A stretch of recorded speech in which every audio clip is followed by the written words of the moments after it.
dâu. Nóng à? Mẹ quạt cho.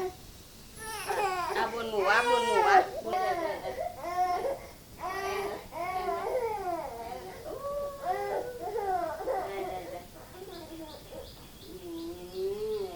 Buồn ngủ á.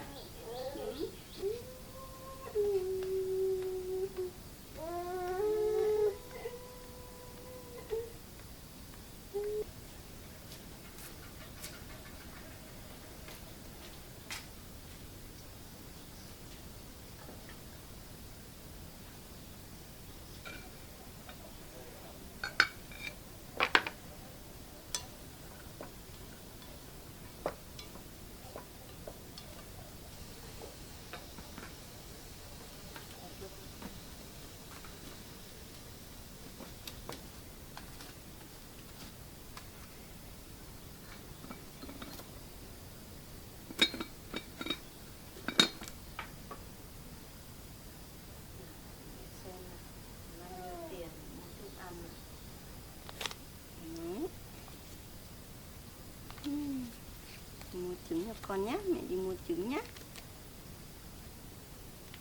Chắc là đủ tiền mua sữa với lại trứng cho con đấy.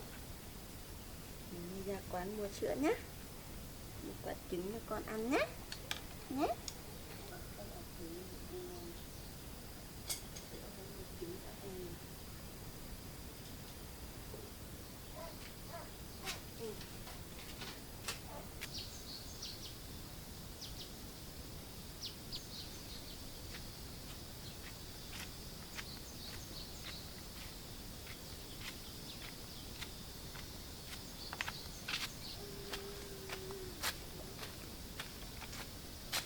Hai mẹ con chúng mày là chuẩn bị đâu đấy hả?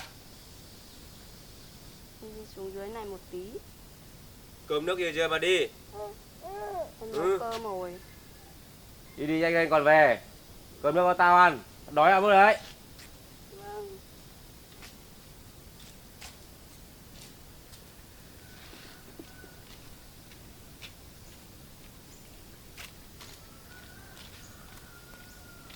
Chắc con này lại có tiền. Giấu mình đi mua đồ cho con thôi mà.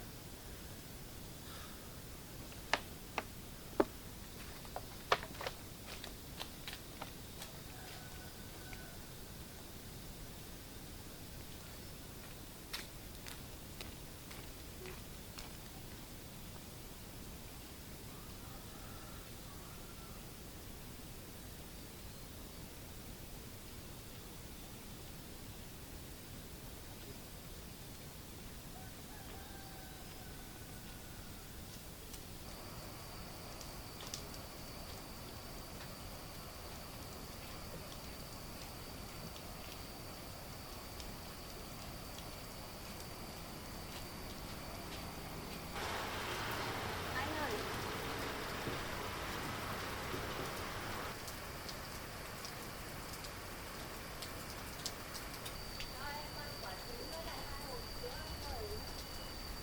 Có tiền thế mà giấu mình.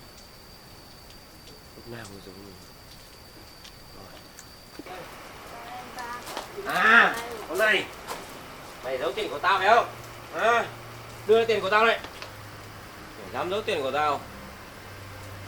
Đây. Của mày đây, đây của tao. Để tao đi mua rượu uống. Sữa cho con mà. Anh ơi, cho em ít rượu. Em có tiền lấy cho em một ít rượu.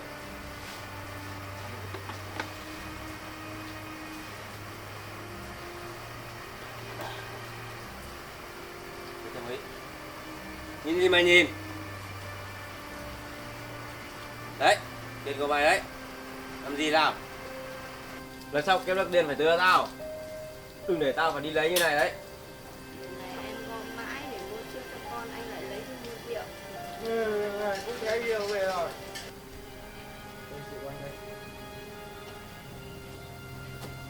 Tao đi về trước ấy. Nhanh không còn về cơm nước của tao nghe chưa?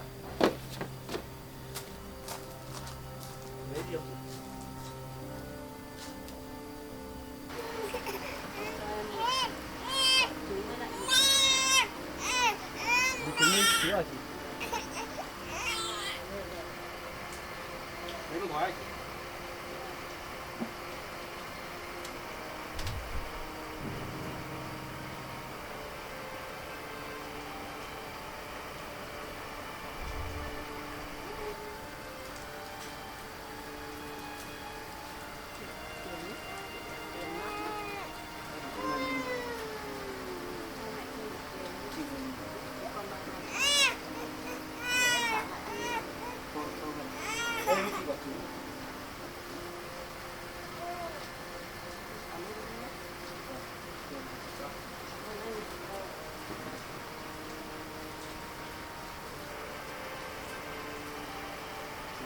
phải trong say xỉ.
Không uống à?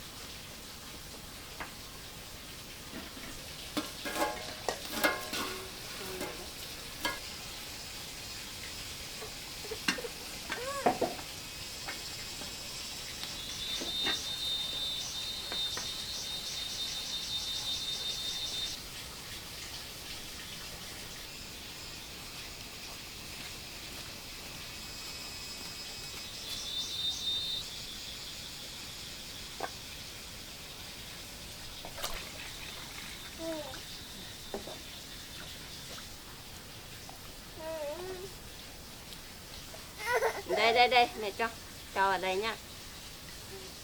Đấy,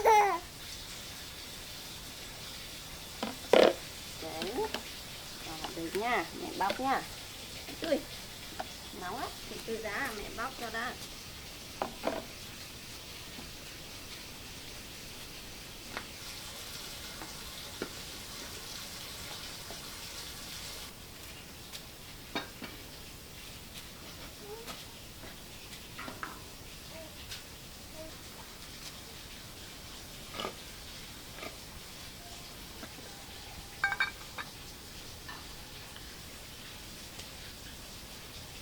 Cứng thế.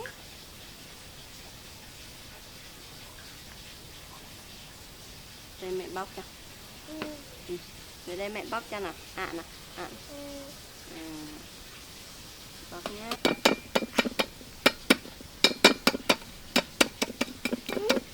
Đây đây này. Mẹ cho.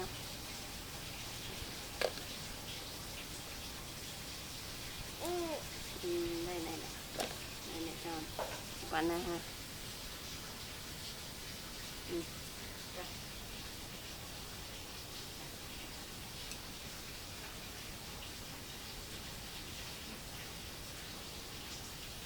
Ăn trứng nhá.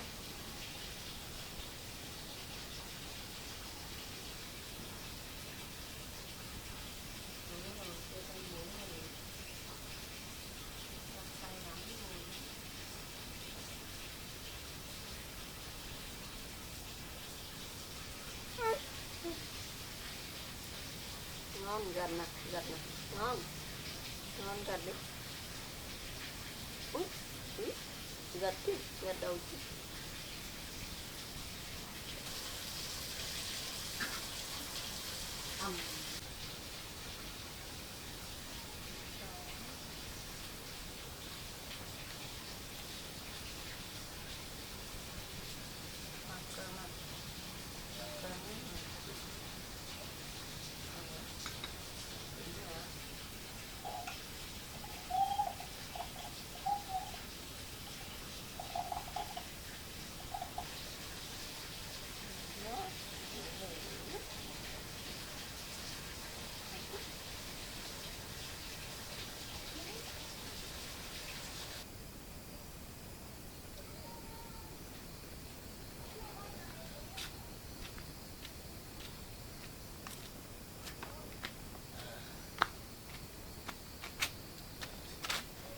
Mẹ con nhà nó đâu rồi? Con nhà nó đâu rồi? Mẹ con nhà nó đâu? Mày điếc à?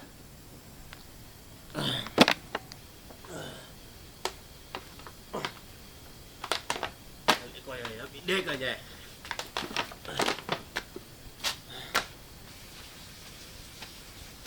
Mẹ con yêu mày điếc à? Sao tao gọi ông nghe? Anh lại say rồi à? Hai mẹ con, chúng mày không biết gọi tao về cơm à? Ăn cái gì đây? Anh này vào ăn cơm anh ơi. Chúng mày ăn uống thế à? Hả? Ăn uống cái này sao tao ăn được?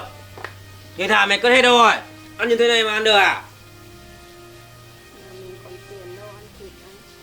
Tao không có. Hả? Mày cất đâu hết tiền rồi? Tiền mày cất đâu hết rồi? Em ở nhà chăm con mà có tiền đâu anh. Mày đừng có giấu tao. Mày vẫn có tiền. Mày đi mua thịt thà ăn mày cất đâu? Thịt thà mày cất đâu hết rồi? Hả? Tiền đâu? Không có tiền thật mà. Em có dám nói dối anh câu nào đâu. Tiền mày cất đâu hết rồi? Hả? Mày còn giấu tao à? Mày có đưa tao không? Mày có đưa tao không? Xin anh, em không có tiền thật mà. Mày không đưa tao mày cút đi ngay. Đâu. Mày có đưa tao không? Có thật mà. Hả? Mày không đưa tao thật à? Mày không đưa tao phải không? Mày không đưa tao à? Đấy số với tao rồi. Đứng lại đưa tiền cho tao. Đứng lại đưa tiền cho tao. Mày chạy được không? Mày chạy được mày chạy đi. Bây giờ mày đừng có quay lại cái nhà này nữa nhá.